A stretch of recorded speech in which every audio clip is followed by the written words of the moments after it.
Hi, welcome back to my channel. My name is Bianca. Lately I've been making a lot of dresses and I haven't really been making anything that's like super fun and Halloween-y as I normally do. In this video, we're gonna do something fun. I got this pattern from backroomfinds.com. It is Simplicity 7415. It consists of all of these little costumes that are made of round pieces. It's gonna be all fabric. So all of my other round ones, paper mache. We'll try something new with this. And the one I'm gonna do is these little jack-o'-lanterns over here. I've never been a jack-o'-lantern. I think that's gonna be pretty fun. The fabric that I am gonna use is this here. It's a very soft fabric. I got this at Remainders. I like that it has these little bumps because there are pumpkins that have little lumps on them. So I think this will be cute. And a little bit of extra fabric that I'm gonna need for the rest of this pattern. I hope that by making this costume, it's gonna get my creative juices flowing and make me want to start making costumes again. If this is content that you enjoy, please make sure to give it a like and consider subscribing to see more videos like this one. All right, let's see how this turns out. First things first is cutting this fabric. I placed a pattern piece there, but the kittens are still around, so I needed to put some extra tissue paper to hopefully distract them from mine, but unfortunately, as you can see, that didn't matter. Zadie still wanted to play with the actual pattern piece. I cut all these pieces out and I just barely had enough of this orange fabric for the pumpkin. I actually had to patch a few pieces together in order for it to be enough, but we have 1, 2, 3, 4, 5, 6 pieces. The pattern requests for you to use felt, but I don't have felt. What I had was like this upholstery fabric that I also got at Remainders. So here I am trying to cut it with Zadie right there being a really great helper. I sewed both of those pieces together, so one orange and one blue. This is how it looks. The next thing is pinning these all together and making a sphere. I had to get my pattern piece out so I can really see what was going on here, because you have to leave like 2 sections open for your arms.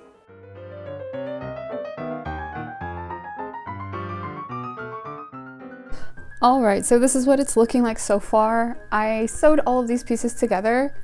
I need to trim the curves in the inside because I literally just flipped it right side out. I need to put some elastic down here and obviously the collar. It's looking pretty good, I think. I don't know, it just looks like a big blob. Maybe once I do the curves, it'll look a little bit better. One thing that I am thinking about is, should I stuff this to give it more of like some body? Let me see if I have some. There's like some stuffing of something in here that I could probably like fill this and give each section a nice like poof. We'll see. We'll see how that, I kind of like how big it is. I like really big costumes, if you haven't noticed. It is the bumpy ones, and I had a really cool pumpkin last year. I named it Peanut because it was a Cinderella pumpkin and I thought that was really pretty. We'll go from here. Let me just trim this up, but I wanted to show you what it looked like right now. I cut those curves out, but now I need to work on this collar. I grabbed some of this green velvet that I also got from Remainders and cut my pieces out with the kittens helping, of course. The first thing I had to do was actually create this casing around the neck. I thought this was going to be for the collar, but it's actually 2 separate pieces. So I started pinning this around the collar of the pumpkin. The next thing I pinned together were the 2 leaf collar sections. Now that everything is pinned, I can take everything to the sewing machine and start sewing everything. I sewed the first section of the neck piece of my pumpkin, then I flipped it inside out and stitched in the ditch to catch the bias on the inside of the pumpkin. This requests a drawstring so that you can cinch the neck section nice and tight. So I decided to crochet one, just a chain as long as I needed in order to tie it up on my neck. Bean was here making sure that I was doing a really good job at making this chain. She's super sweet, and she is probably going to be adopted really soon. We kept the girls here because the shelters were really full and I didn't really want to see them in the shelter for a very long time. So we fostered them until someone is interested in seeing them, and it does seem like somebody might be interested in both of them. So now that I have that section and my drawstring, I'm going to pull this all the way through with a safety pin.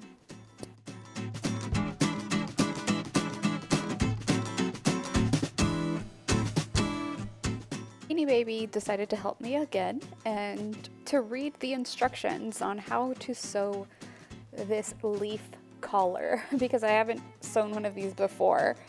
So she, explained the instructions a little bit, and then when she thought I was ready, she bounced. What I had to do was to sew all around each individual leaf, and once that's done, start clipping the sections so that I can flip it inside out.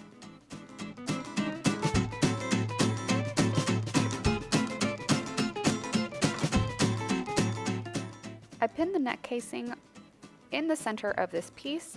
I'm going to sew this all the way around and then sew it again, trying to stitch in the ditch to make sure that that's a nice casing. Once the casing is created, I thread some elastic with a safety pin all the way through.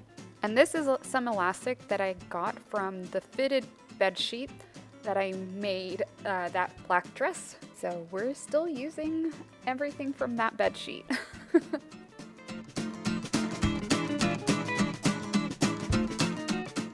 Okay, so I have this on. I still have to sew this section, but it's looking pretty cute. I just want this to be poofier, and I have to put the face on. It's also asking for me to have a bias down here, and this is all the fabric I have. I might be able to make something out of it. Just like sew some pieces together. This one in particular, it's pretty long, so I could do this. Yeah, I could cut it up in half and like make a bias so that it scrunches up.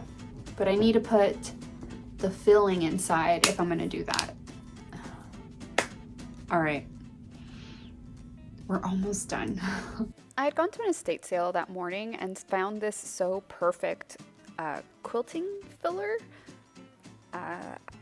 It was really affordable at the estate sale, so I grabbed like 2 bags of this and just cut some pieces out and began stuffing each section.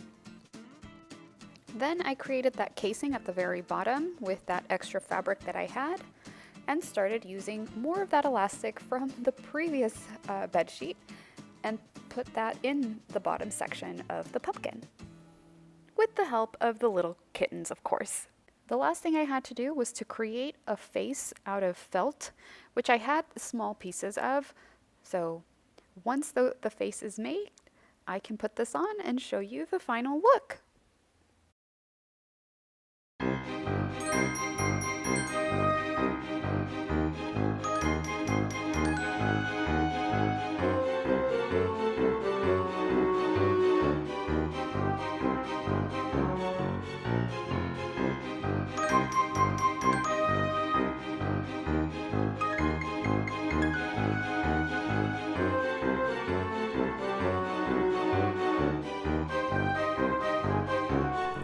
Here's the final look. I really like how this pumpkin came out. If there was one thing I would change, it was to make it a little bit more bulbous, because I like it when it looks bigger, but there are so many different types of pumpkins and different pumpkin sizes that I think this is fine.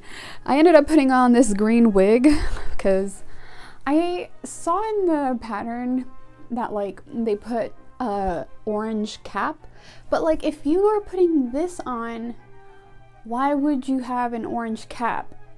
Shouldn't it be green because this is the top? Discuss in the comments below. I love this. This is so comfortable. I don't think I've ever been a pumpkin. ever. I only had the big pumpkin head, but I don't think I've ever actually dressed up as a pumpkin. This was super cute, super fun to make. Face, I used Velcro because that will allow for me to change the face if I want to do that. If you enjoyed this video, please make sure to give it a like and consider subscribing to see more videos like this one. If you make a pumpkin costume and you'd like to show me, I always love seeing your makes, so please make sure to tag me on Instagram or on TikTok. Thanks so much for watching, and I'll see you all next time. Let's go get some candy.